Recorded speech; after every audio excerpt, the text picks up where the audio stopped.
Thursday, May 9th, 2002 was not only a national holiday of me being born on this beautiful, beautiful day at the time, it was also a day of victory and extreme devastation. On May 9th, 2002, a 38-day standoff in the Church of the Nativity in Bethlehem came to an end when Palestinians inside agreed to have 13 suspected militants against them deported. This was an article that was reported by the New York Times that reported that an airstrike was threatened against this group of men who raided this church during this kind of war that was going on in Bethlehem, where later tanks were brought in, and then involvement of the United States, the European Union, Israel, and so many other countries were involved in order to get this 38-day standoff to stop.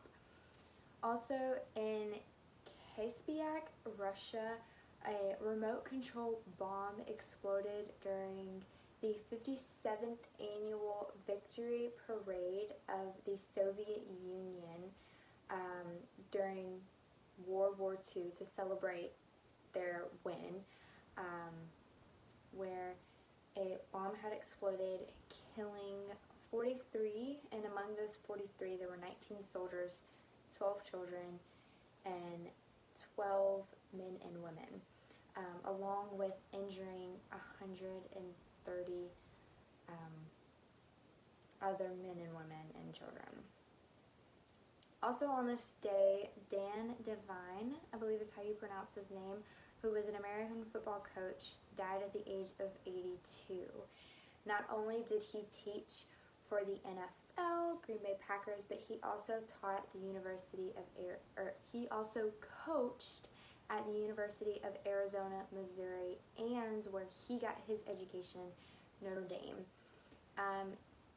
He also only had daughters, and he had 6 of them, which I found was really interesting, considering he was such like a manly man with coaching all of these different football teams, that he had 6 daughters. I found that actually really cute and quite interesting.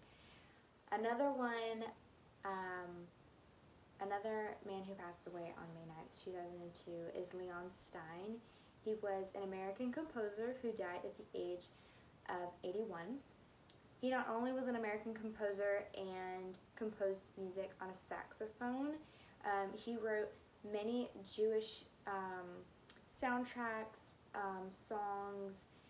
He was the dean at DePaul University, where he prior got his education, which is kind of cool.